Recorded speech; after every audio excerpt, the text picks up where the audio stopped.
可能没事儿，这就说明已经几天没有睡觉了。我现在以医生的身份提醒你，必须马上休息。用不着，哪怕几分钟也好。还要送走。我哪儿都不去，除非你休息。队长，要不你先听下一声了吧？你还知道是队长啊？还要送走？你听我说，梁木泽，完成任务的前提是要先保证自己的健康和安全。你也不过是血肉之躯。我是职业军人，我了解自己的身体情况。送走。是。别碰我，梁木泽！哎，梁木泽！这是干嘛？别人去。是。梁木泽，你放我下来！你干什么？梁木泽，你放我下来！你干嘛？梁木泽，你放我下来！我生气了！梁木泽，你放我下来！我生气了！杜队长，救命啊！杜队长！梁木泽。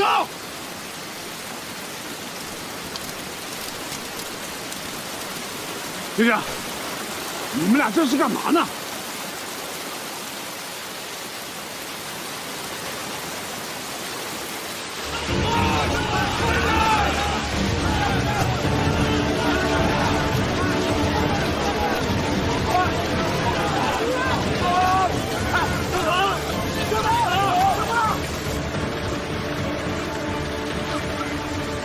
小叔啊，喝点水，消消气儿啊。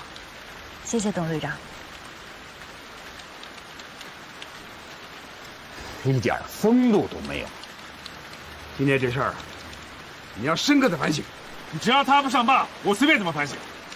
我不上报，你肯休息吗？现在是休息的时候吗？可是我说过了，你的安全。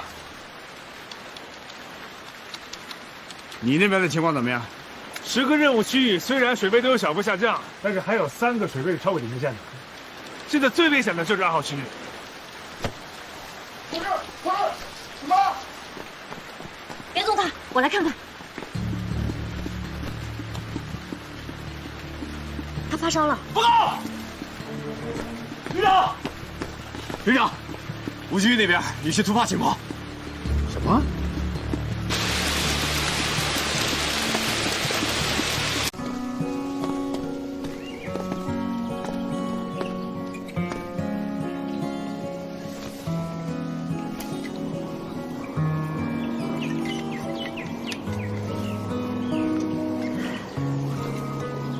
天终于晴了。是啊。唉，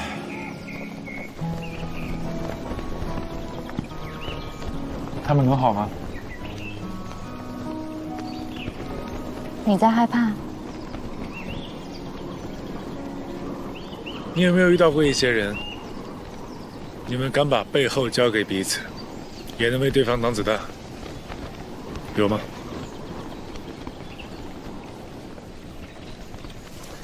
他们都是。我每次把他们带出来，心里只有一个念头，就是把他们完整无缺的带回去，还给他们的父母，还给他们的妻儿。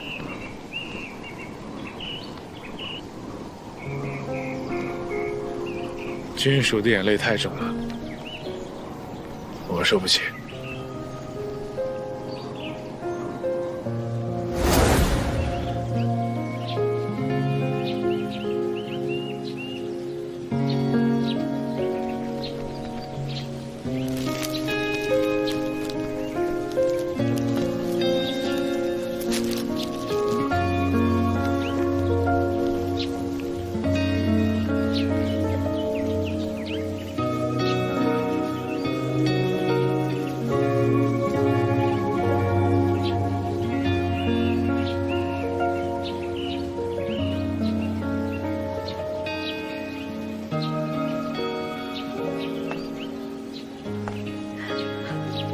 嫂子，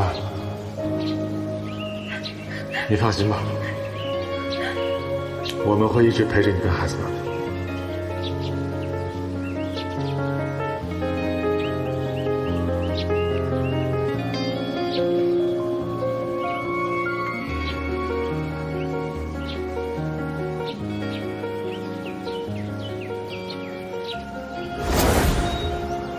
如果有的选择，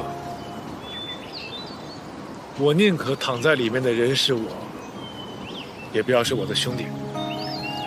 所以那次在伊赛亚，田副队长受伤之后，你才会有那么大的反应。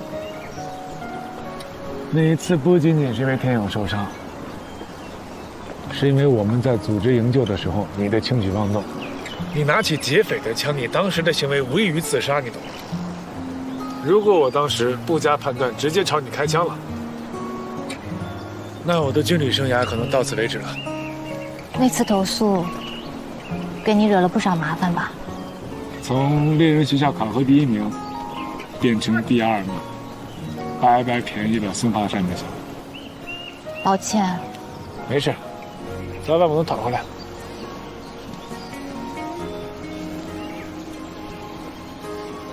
你呢？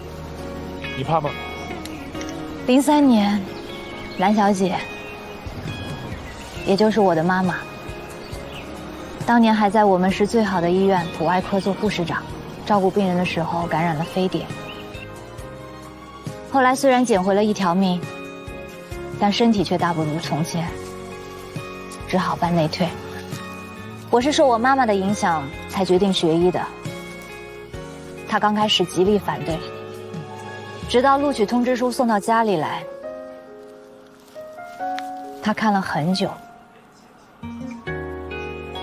然后她就跟我说一句话：“女儿，你没有回头路了。”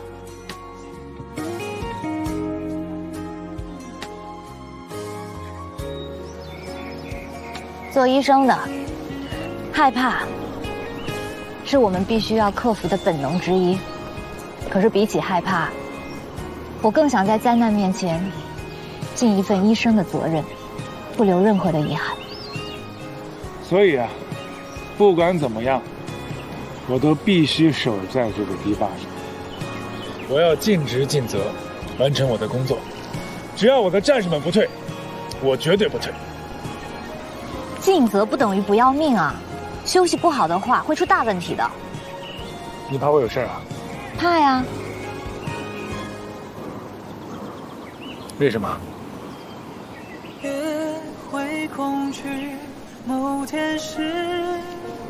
我问你为什么怕我有事？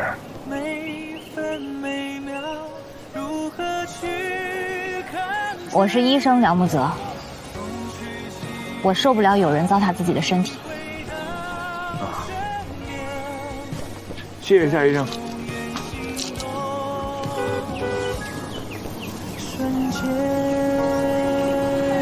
他们回来了。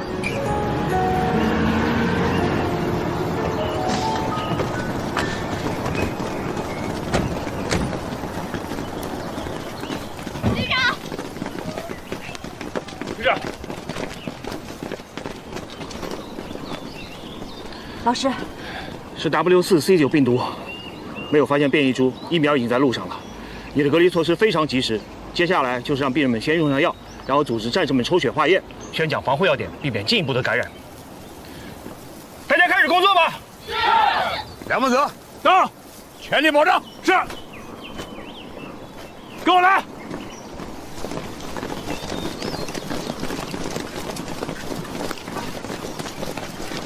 看嘛，我们的反差还是让你给耽误了。不过，干得漂亮。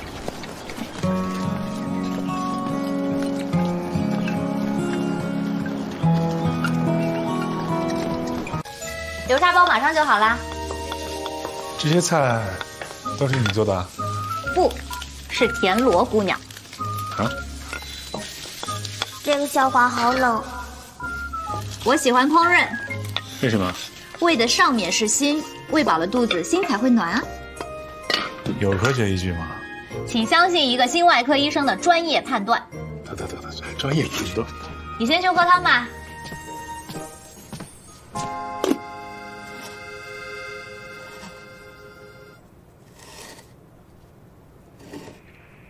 我给你的药吃了吗？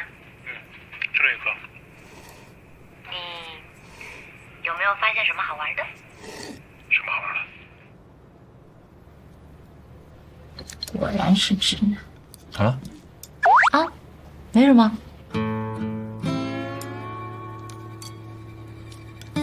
这次回来待几天？没问过队，你的战友都回来了吧？都回来了。那就好。我还以为你们医生把生死看得很淡呢。别人我不知道怎么样，我好像始终没有看淡的天赋。之前在产科轮转的时候，有一位高龄产妇，孩子一直都生不下来。她拽着我的手说：“医生，我太痛了，我不想生了。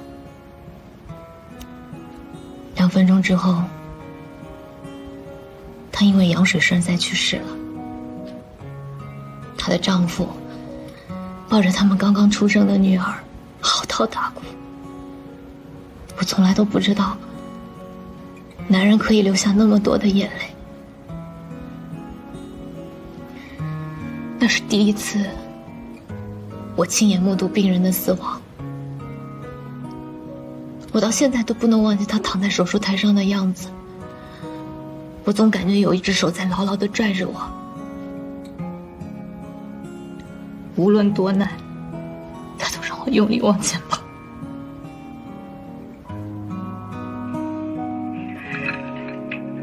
对不起。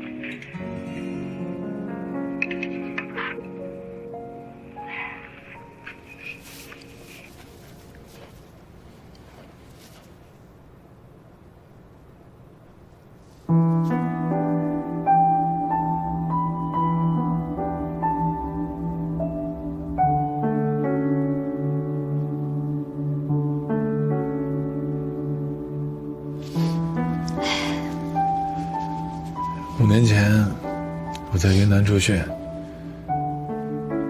家里打电话过来，说奶奶病危了。我当时跟部队请假跑回家去。我进门的时候，奶奶已经说不出话了，但是她看见我还是很激动，一直在哭。我应该永远体会不到她那种感受吧。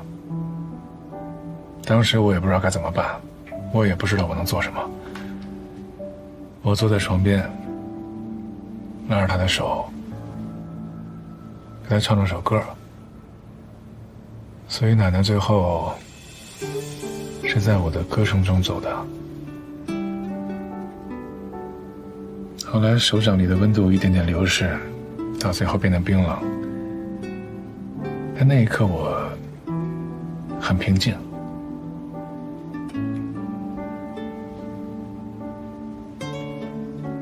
是的，平静。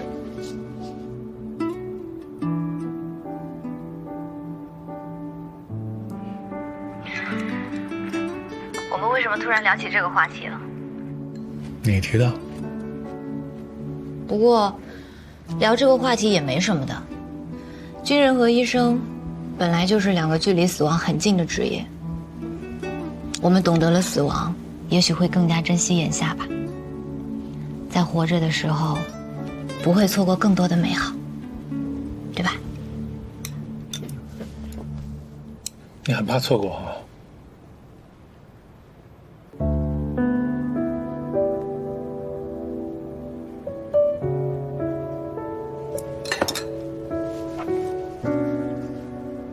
喝点不？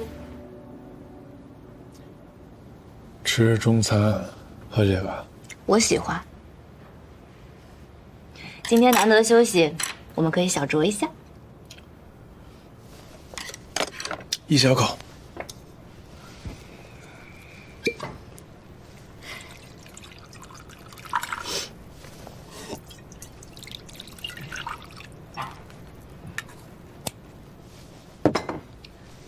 波本威士忌，马修最爱的酒。谁 ？Lawrence Block 笔下的大侦探。哈，哦。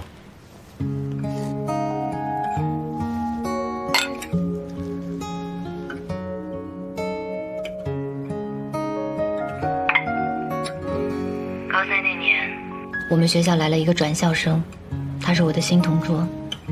在他的影响下，我也开始看侦探小说。他说，他将来一定要当侦探小说家。可是后来，迫于生活现实的压力，他没有办法实现自己的理想。他说，他要报考国防生，去特种部队建功立业。那时候，不管他说什么做什么，我都觉得是对的，是好的。直到后来有一天，他在我们学校消失了，我怎么都找不到他，我也不知道去哪儿找他。我只能一本一本地读他之前送给我的侦探小说，读完了就去书店再买。我甚至希望有一天可以在某一本侦探小说的封面上看见他的名字，卓然。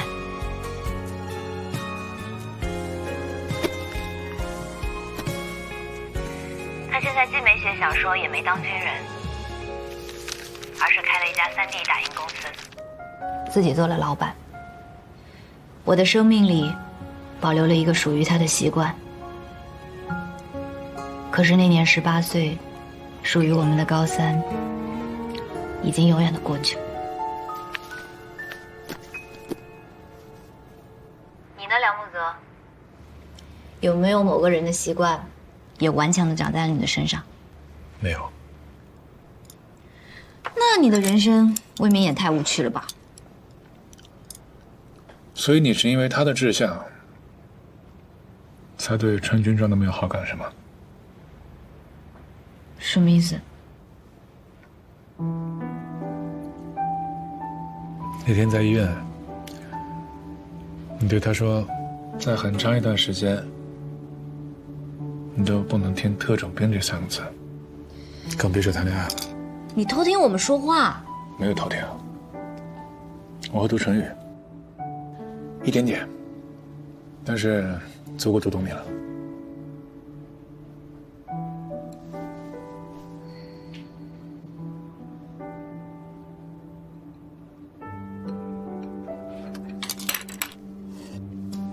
干杯！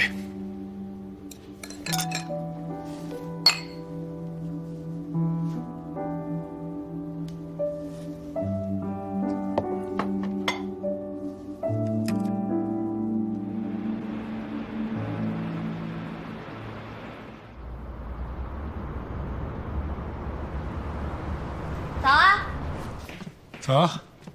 你不会又是一晚上没睡吧？你看呢？我看着你气色不错。我看你眼神不错。哈，还真是一点都不谦虚啊，卤蛋。什么？看你的头型好看啊。多谢夸奖。你在找什么？占星术杀人魔法之谜。你还看啊？我上回不都把结局告诉你了吗？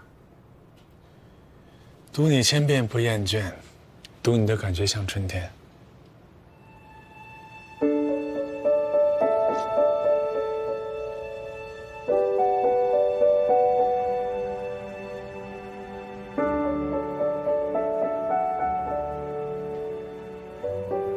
你在说什么？说书，你以为呢？哎，明明之前就放在这儿了，怎么不见了呢？一会儿有安排吗？没什么安排呀，上午休息，晚点去医院。那一会儿陪我去逛家具店吧。我想换点家具，你给我参谋参谋。好啊。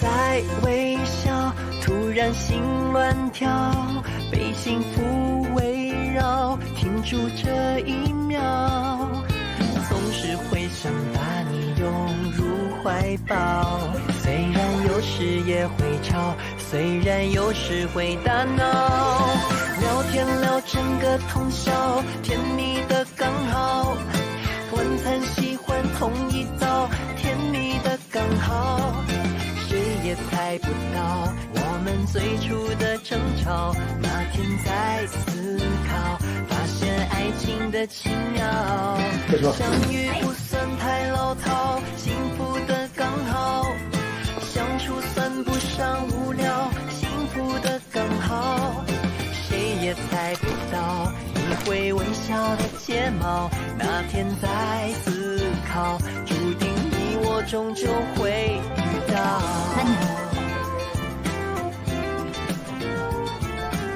哇，好舒服，好温馨，终于不再上尿板间了。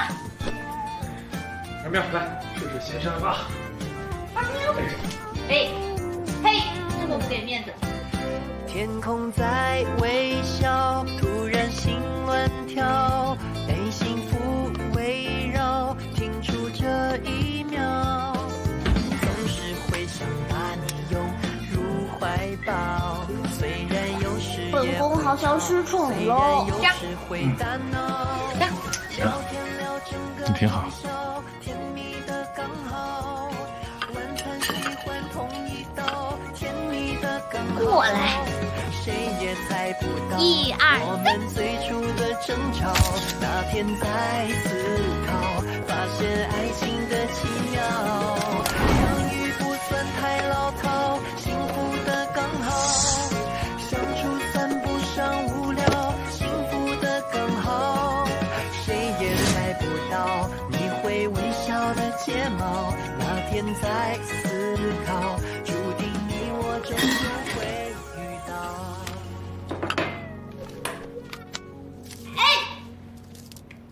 干什么？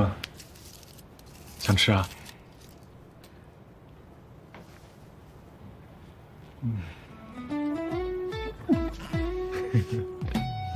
说简单，也会为浪漫感叹。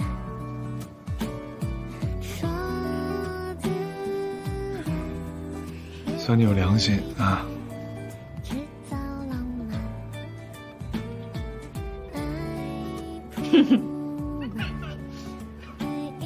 笑什么？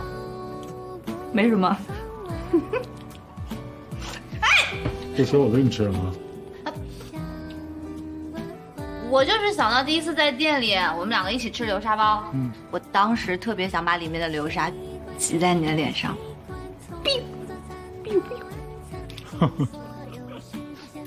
我怎么没想到呢？给我。来。喂，要死！他是个人，不能动，这回去。啊！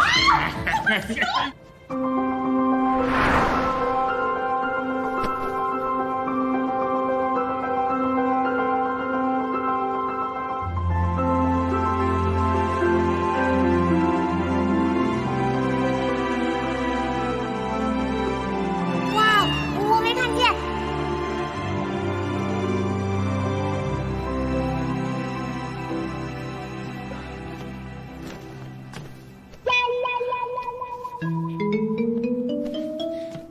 biu 记忆删除，我去换衣服，你收拾一下。对了，猫屎也铲一下。凭什么？行，我铲。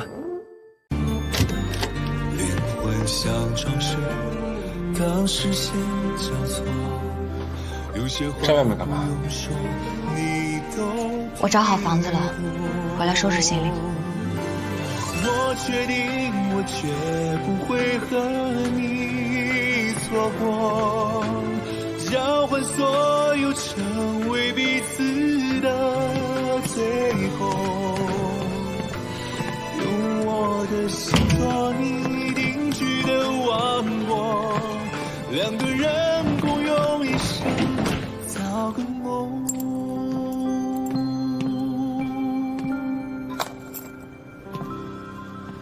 这段时间给你添麻烦了，多谢你。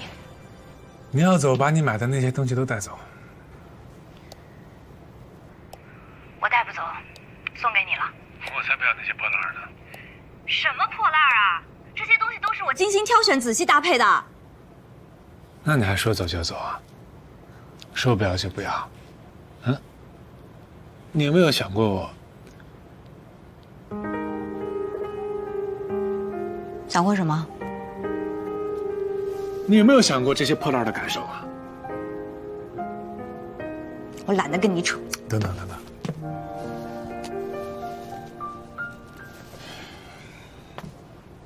给你看个东西。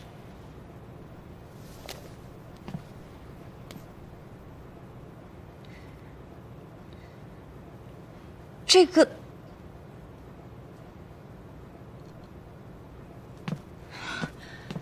你在家里安了监控，你偷窥我。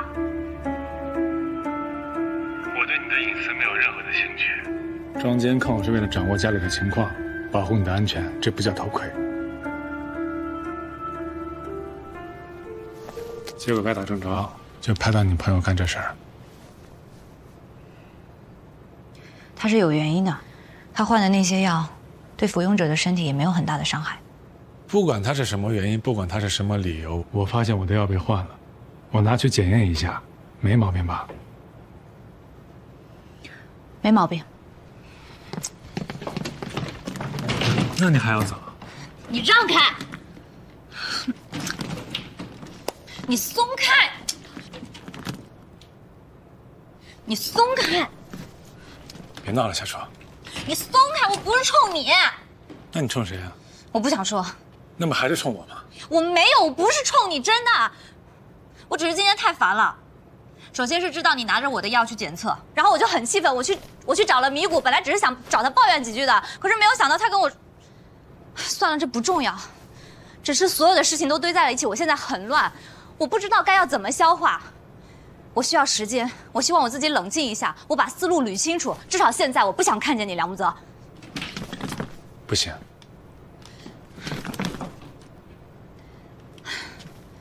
你让开！你。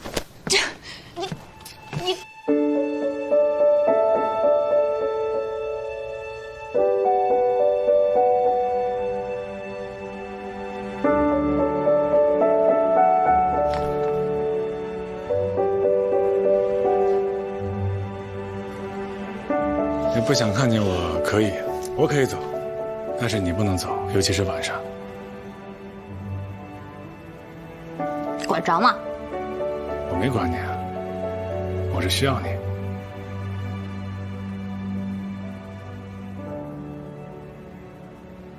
我表妹月底就回国了，那是你的事儿。我已经把航班号发你手机上了，帮我接一下。凭什么？她也住这儿，你们两个搞好关系，好好相处。他住他的，我又不住。帮帮我，夏初。好吗？我真的走了，有事给我打电话，但是我不一定能接到。哎，我还没有答应你呢。还有个事我得跟你说。我不想听。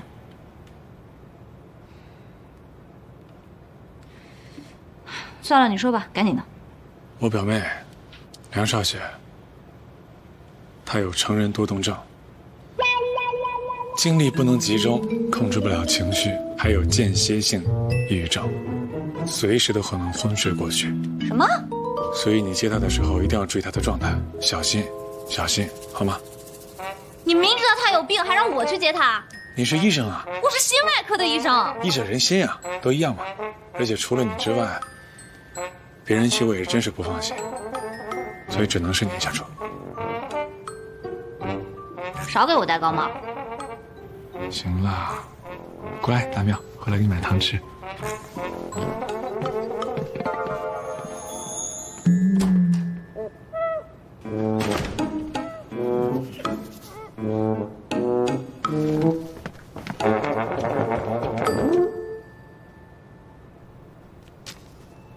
夏初，我买了流沙包放在冰箱里了，这次没人跟你抢，别吃撑了。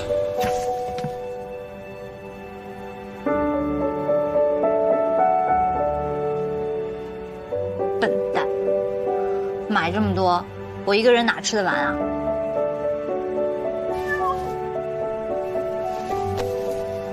我也要吃，分我一点。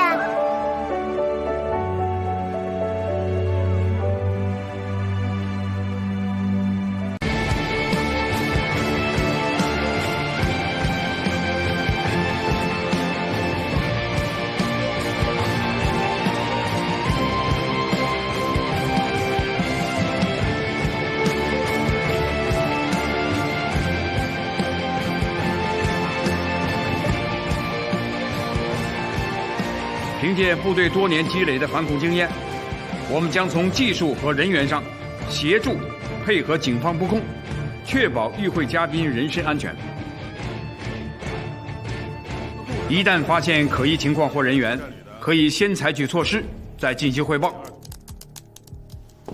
我是雷霆突击队队长梁木泽，代号鲸鱼，负责本次行动中雷霆突击队的指挥与行动。雷霆副队田勇将协助特警对出入酒店的车辆以及停车区域进行警卫。雷霆队员肖腾、向阳负责配合安保人员，对在酒店内部活动的人群进行警戒。雷霆99各组留守在当前位置，午饭每次2人，来内部餐厅轮流用餐。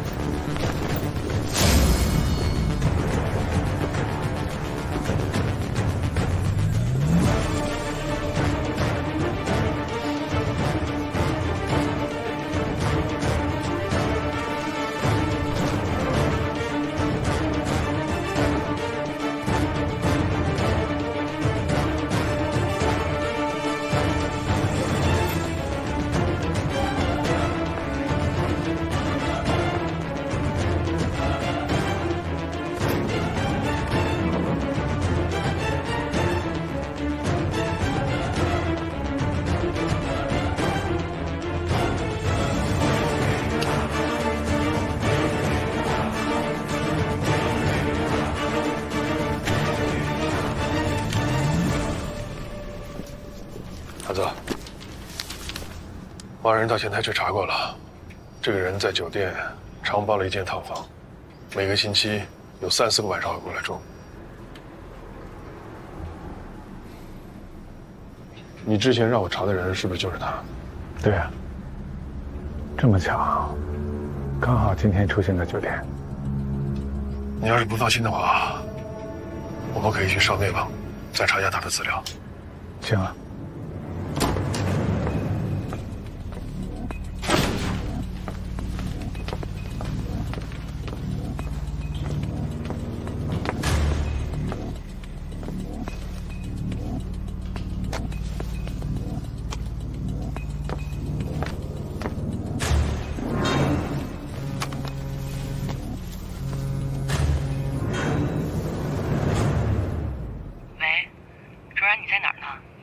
酒店门口了，一会儿关安检，你在大堂等我吧。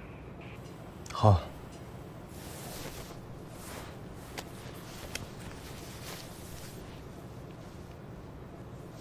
行动吧。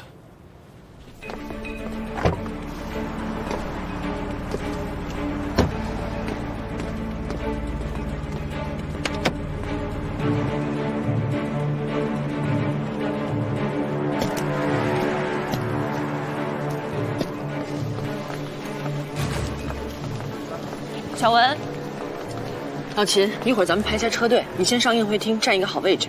好，知道了。主任，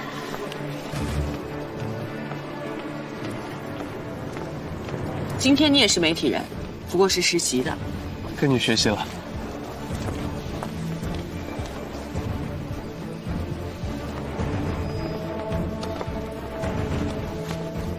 这里是狐狸，目标找人，打了一个记者证。收到，收到。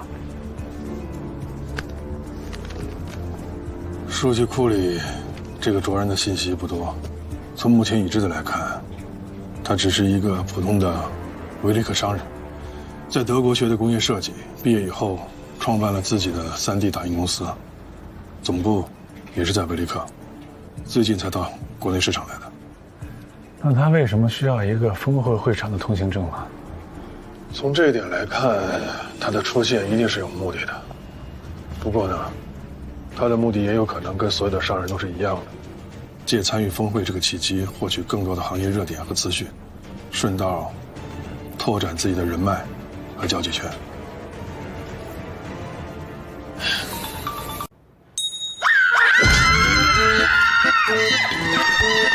What you got me? What am I doing here? Where's my cell phone? Oh! Oh!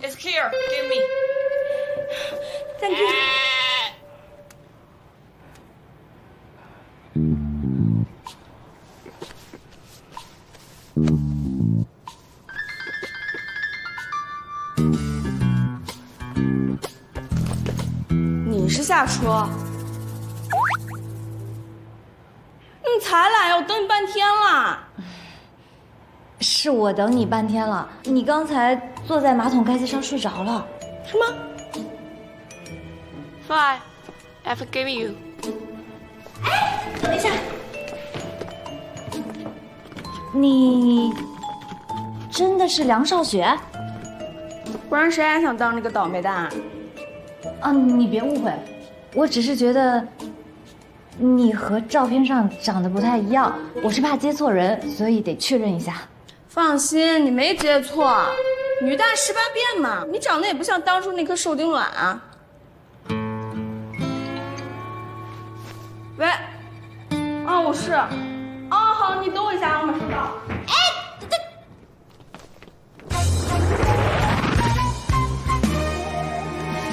祝你晚上愉快。是。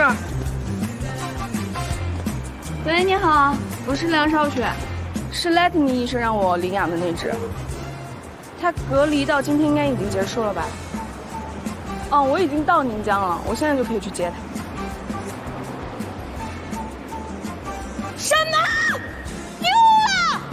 那么大只鹦鹉怎么会丢呢？你们不是专业的饲养机构吗？什么时候的事儿？那你们找了吗？你们多快点人找啊！哎，在哪儿呢？等一下，你的行李靠谱了。哎，你的箱子！哎，你回来，你去哪儿啊？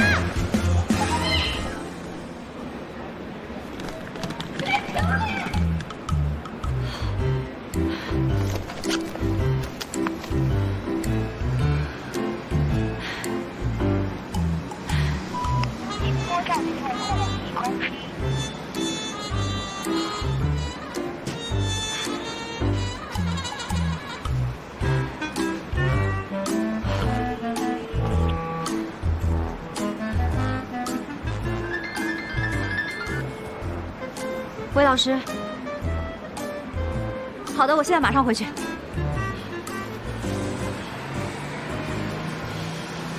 梁少雪她跑了，她真的是病得不轻。当然，更有病的人是我。我值了一个夜班，觉都没有睡，就来机场帮你接妹妹。现在我又得赶回医院去忙了，你的烂摊子自己收拾吧。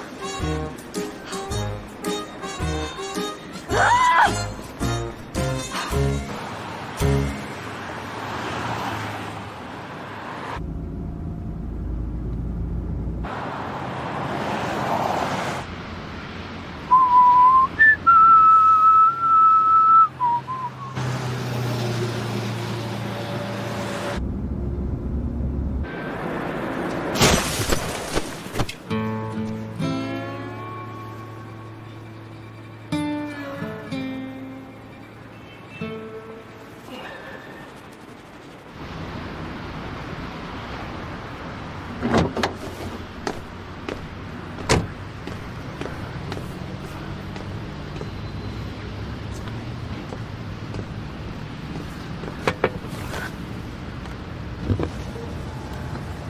！Are you okay? OK， 好。Call the police. 啊，好 ，OK， 好，没事啊。OK 什么呀？我让你报警啊！我手机没电了，你打一个。我是没事，可是我的朋友差点吃了那些不合规格的药，你知道你给我带来了多少的麻烦？他的身体要是因为我的疏忽落下什么病根的话，我这辈子都没有办法原谅我自己。还有，下次要是做任何和我有关的决定之前，麻烦请你能不能提前通知我一声，不要想干嘛就干嘛，尤其不要把米谷扯进你那些意外里，也不要借着为我好的旗号一次次的伤害我。对不起。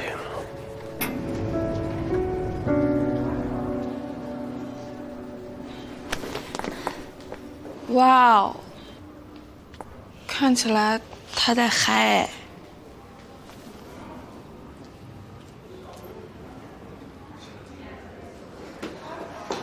你跑到哪里去了？你猜？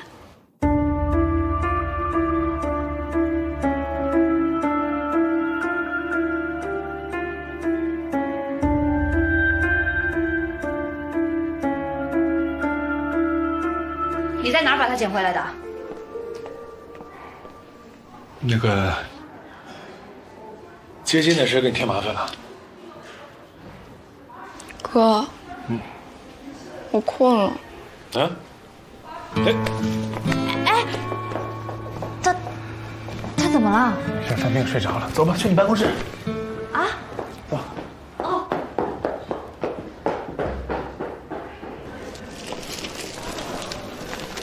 卓然，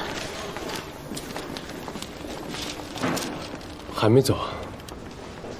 我去拿药了，医生开了破伤风，还有口服消炎药。谢谢。我陪你去注射室。好。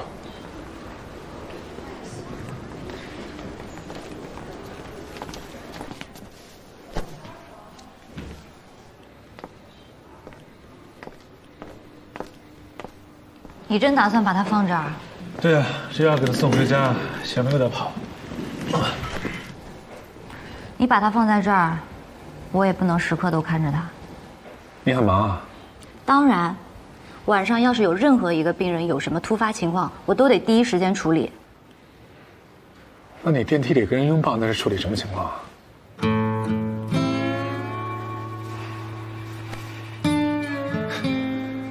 那个药的检验结果出来了。我知道。3D 打印的中药制剂。张一驰告诉你的？不，是卓然。卓然告诉你的？他让他助理去拿药片，他助理弄混了。所以真的是他给尼姑的是吧？但他事先并不知道助理的失误。哦，这是他的解释。我相信这是事实，要不然他不会第一时间就跑过来找我。他知道我的检验药片吗？反正我没告诉他。米谷呢？我不知道。他这叫先发制人。一个意外而已，你没必要这么不依不饶吧？意外？当然是意外，要不然卓然为什么要害我？那药片是给我的。他根本不知道。那他怎么知道你有这药？怎么知道的？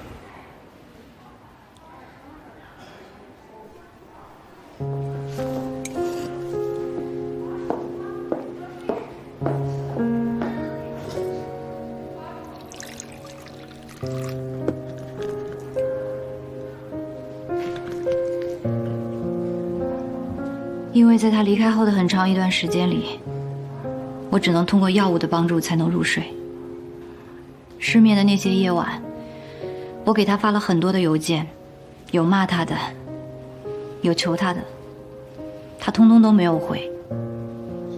虽然他没有回，但是那时候我的情况，我想他应该是了解的。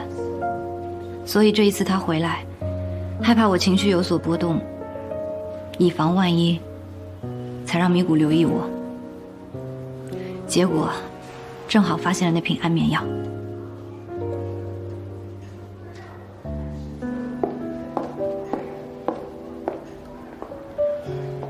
相信我，梁木泽，卓然不会伤害我，更没有理由针对你。这真的只是一个阴差阳错的意外。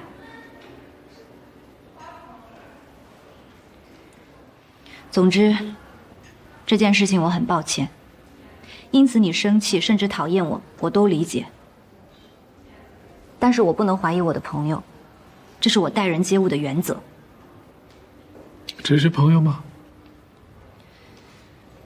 梁木泽，你什么意思啊？8年的空白了，你确定你还了解他吗？嗯？还有啊，你几岁了？啊？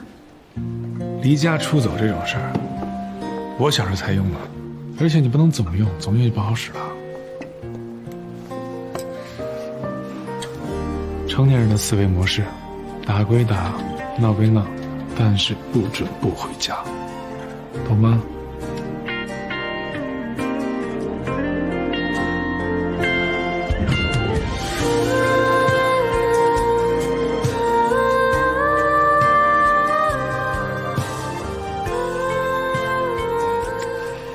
你不就是想让我在家帮你看着你表妹吗？对呀。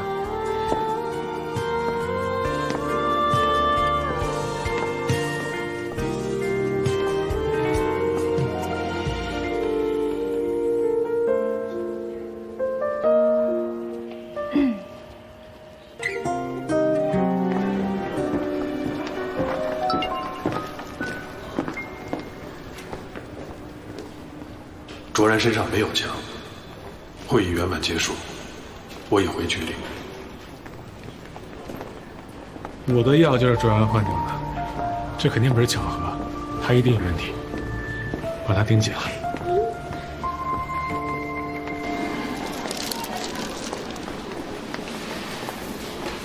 怎么了？夏教授在做物理治疗，马上结束。唐林让我们等他一会儿。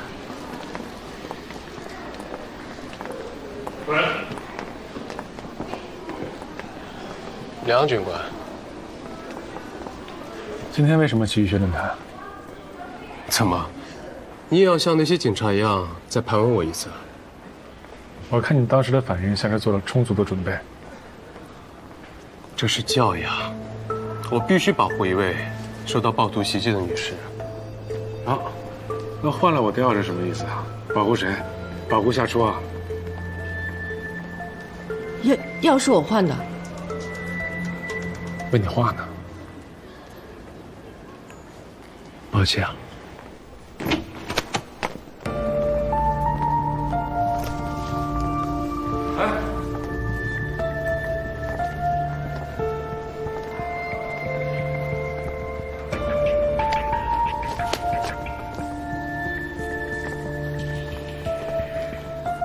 怎么回事啊？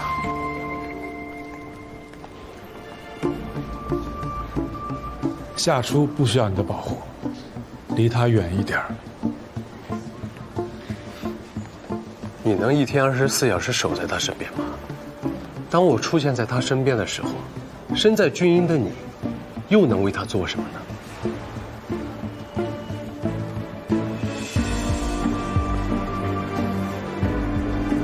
试试看。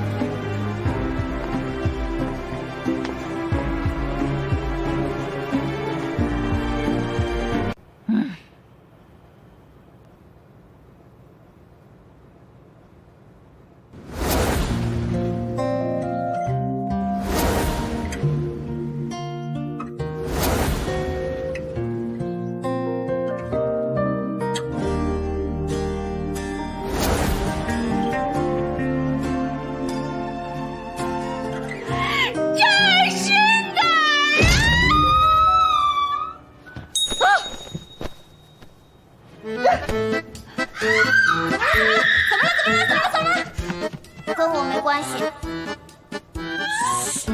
这是哪儿啊？这辽国泽家呀？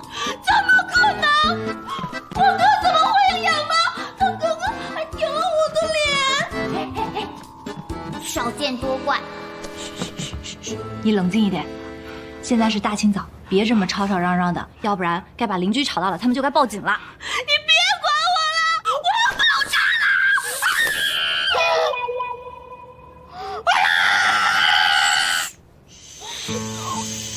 冷静，冷静，冷静。我看你是彻底醒了。我再不醒，我被人卖了，我都不知道。那你记不记得昨天下午你在医院的走廊上突然睡着了？睡着了也没什么不正常的呀。我在倒时差。我没有说你不正常，我只是想要提醒你，当你睡得不省人事的时候，是我拖着刚下夜班疲惫的身躯，一路把你带回了家。你非但没有感谢我，你还怀疑我会把你卖了。没有关系，无所谓，怀疑就怀疑吧。但是现在，我求求你，能不能消停消停，让我好好的睡上几个小时？因为一会儿下午我还要去医院上班。OK？ 啊！你把你最后刚刚2个字重复一遍。我刚刚说了那么一大堆，最后2个字，我说我下午还要去医院上班 ，OK？ OK！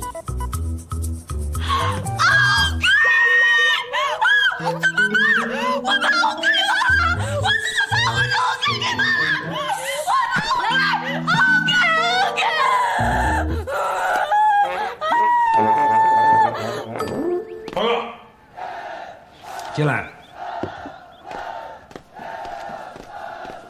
队长，公安那边已经把这次行动的大致情况转来给我了，我就等着你的详细汇报呢。中途有点波折，但是总体算是顺利。行，没关系，回头你给我一份详细的报告。对了，你那边所有参与人员，先内部开个会啊，全面总结一下。是。另外，上级命令我部指定人员参加这个月底在维利克举办的中亚军事交流训练营。月底啊，那时间不多。这次训练任务还是由你带队。要去多久？初定1个星期，具体要看训练进度。有问题吗？没有。好好准备，军改当前，这是一次难得的机会，别掉链子。是。是。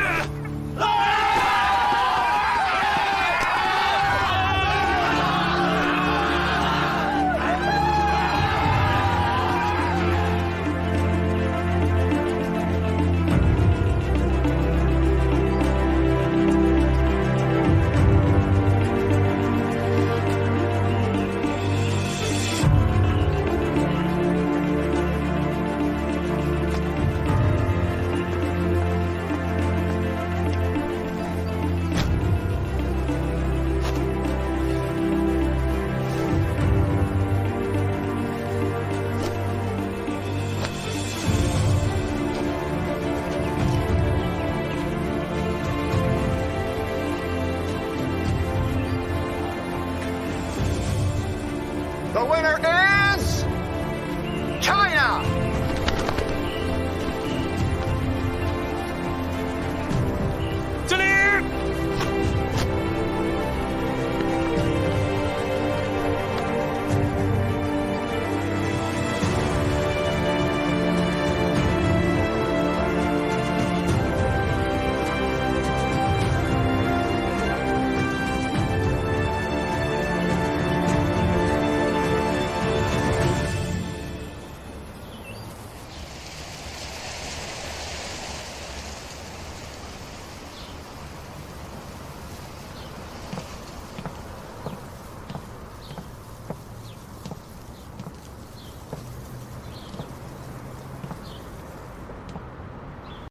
常常帮助，总是安慰，有时治愈。医生的职责，您交给我的。刚才那个病人，您已经尽力了。我没有。其实上一次他来看病的时候，我已经发现他的主动脉关闭不全。而且情况非常严重，我没有立即收他入院，也没有马上给他动手术。为什么？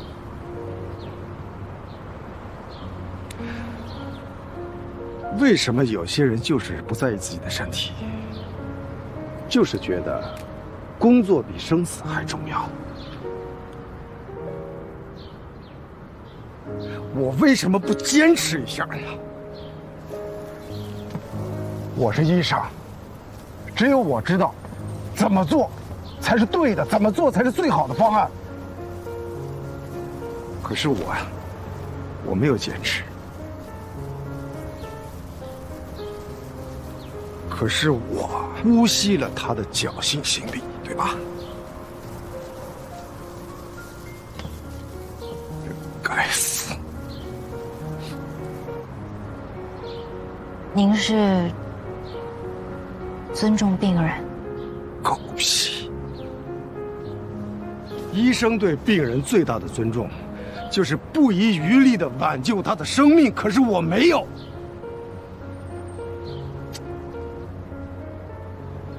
我当时害怕了，我怕我坚持会引起他的误会，会给我自己添麻烦，给医院添麻烦，甚至砸了自己的饭碗，所以我没有坚持。可是，刚才我听到他妻子的哭声，我好惭愧呀！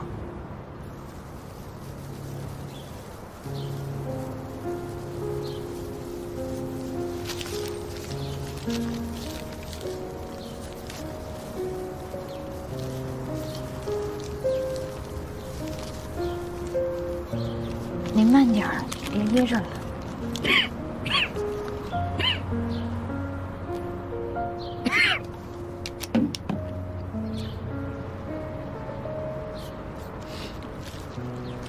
你知道吗，小周？我当医生这么多年，不喜欢写论文，不喜欢评职称，唯一支撑我站在手术台上，只有一个。我愿病者得其医，医者得其病。可是现在，每当这个时候，我觉得自己一无是处。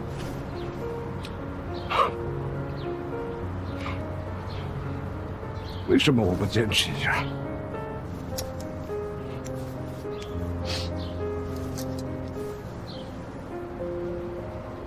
那您后悔吗？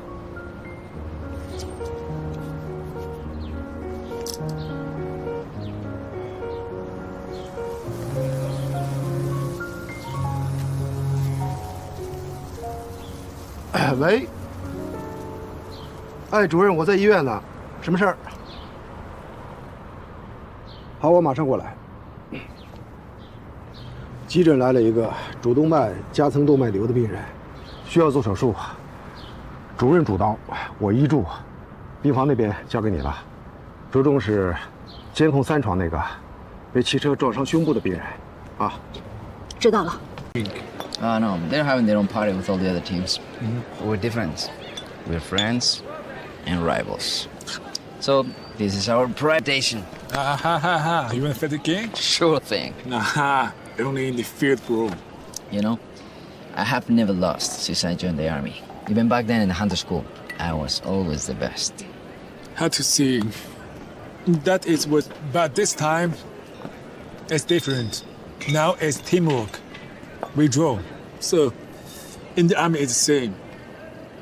I think in the hunter school you're lucky. Lucky, huh? Well, you're not the first one to say that I'm lucky. Who's else? He was an old comrade in arms. Actually, before you, he was my only failure. What's he doing now? Making money. Making money? PMC? Later on, he helped a drug dealer to escape from the police. He left me a bullet. I don't know. Maybe one day I will join those private sectors too. Who knows? This is our life. Oh man, that's not private military service. It's mercenary. Whatever, man. It's like, we took off the uniform. What are we going to do? There are many ways to make money. Just for money, why you wear this uniform? Money? Man, since I hear the money they are paying those private sectors, phew, I regret so much wasting here all these years. Far away from home, family, love. From a normal life, you know? And for what? What do we get? Nothing, except wounds and useless medals. That's it, word. It's different. Why far from my family? Why far from my family, my love, my normal life? I feel good. If more people have these things, all the pain and the medals are worth it. I'm sorry, bro, but that is a nonsense brainwashing. You also brainwash for money. Listen, this is the old saying in China. Different people have different aspirations. Please respect mine. I just want to be a real soldier. That's weird, man. You remind me so much of him. What's me? You mean this guy? You both are the same. You were born soldiers. What's his name? Pei. Pei. Okay. Daddy, look at me.